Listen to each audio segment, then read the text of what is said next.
I'm back, and today I am going to be showcasing the new Anime Vanguards Update 8 units,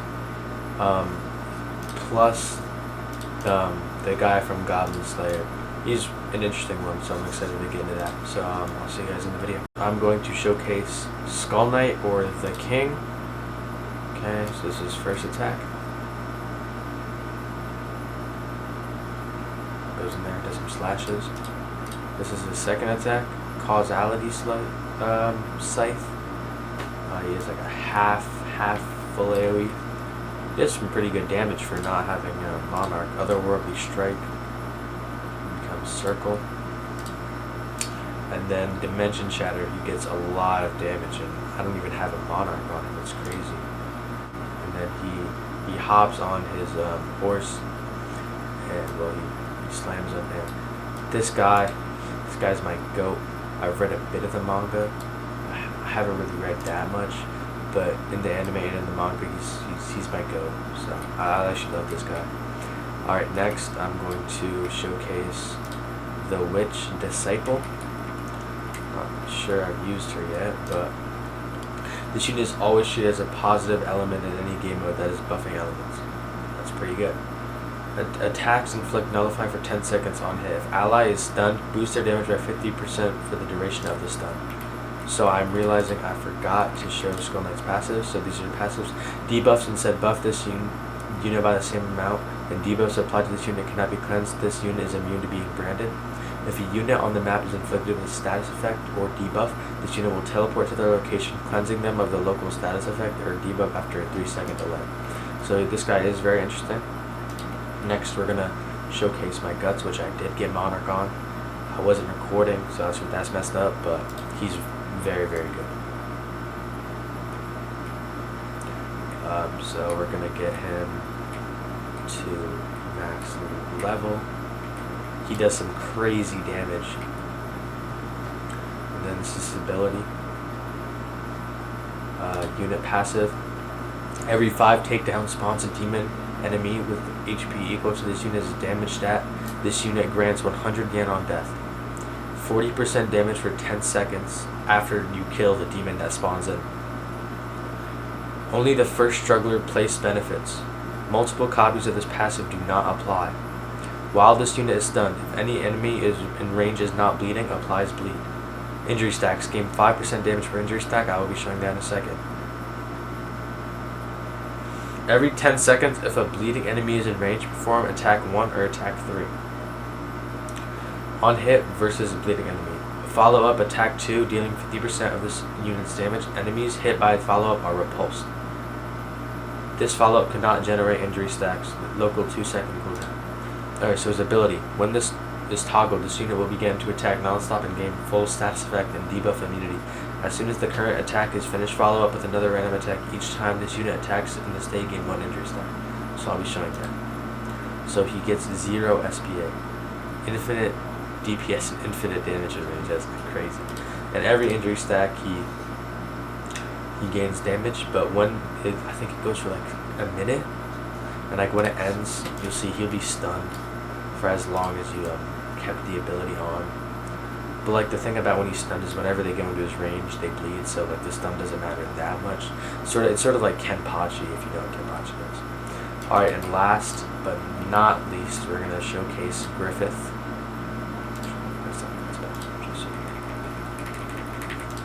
All right, so he doesn't really do anything besides sacrifice. So I'm gonna do that, and he just summons the Eclipse pretty much. Brands his units, and that's pretty much it.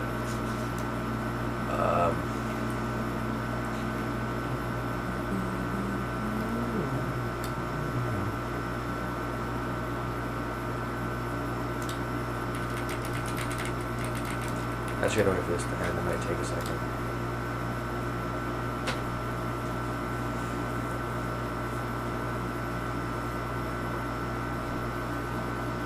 While we wait, actually, I'm gonna equip.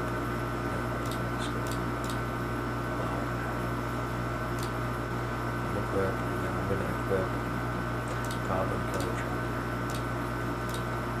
Alright, when the eclipse ends, I'll show you what Griffith does, because I think he is gonna go to his darkness form, or his femto form, which, well, we all know what he does when he's in that form.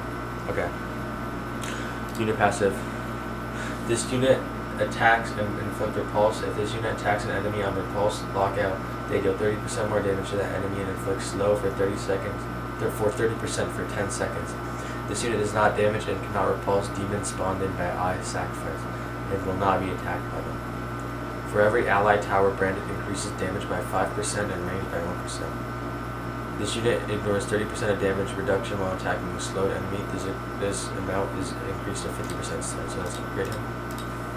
He gets, Pendants of God.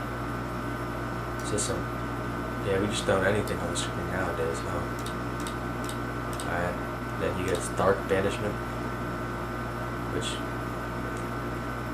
looks like the same thing, I guess. Alright, and then we're gonna do Eye Sacrifice again. I think this is going to put him in his second form? I'm not sure yet, I haven't really used this guy a lot.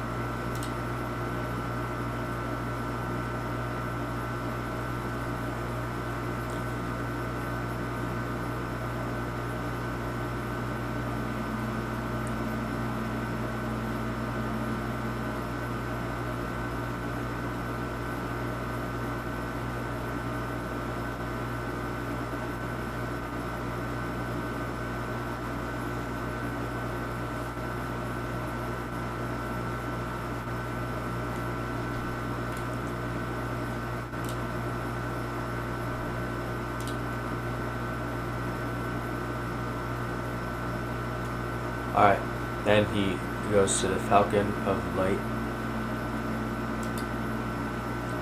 And that is his attack. Oh, I guess he switches. Alright, these three are the same. Commander summons the Immortal to fight for him. The Immortal will do a random attack 1 through 3, upgrade itself to max upon arriving, and gains 2% damage per thing sacrificed. Buffs all allies in range by 40% damage, and debuffs any unit that were branded by 20% damage. For every branded ally or enemy spawns in one demon from Eye of Sacrifice every 30 seconds. Demon spawned in this fight will give 100 yen on death. Lowers the damage reduction for all enemies in range by 20%. Brands applicable allied towers when placed and enemies when spawned. So it's pretty good. He gets maxed out instantly, so you don't even have to max out the last one to get this one maxed out, which is very, very good. Very good. I think he's number 2 on the meta charts right now, if I'm not mistaken.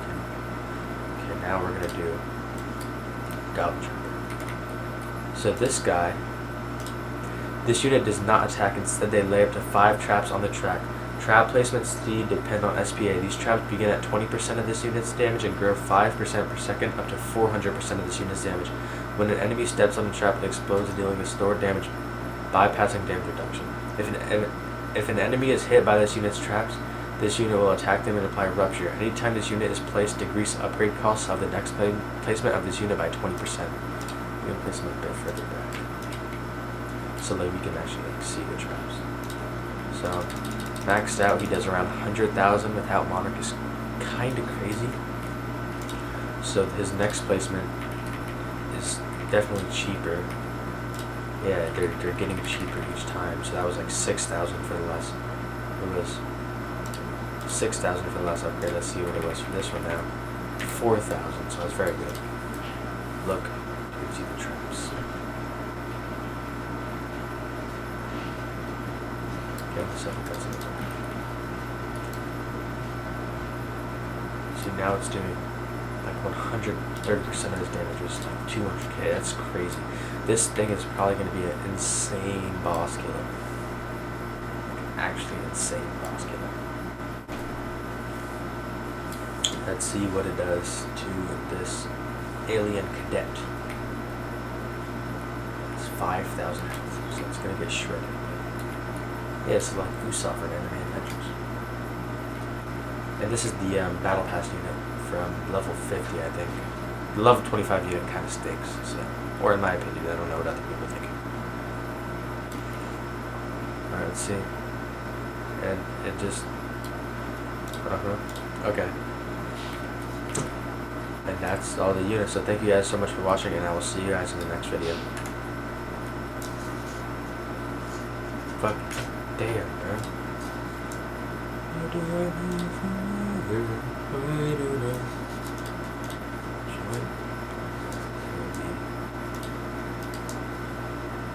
Back, and today I am going to be showcasing the new Anime Vanguards Update 8 unit.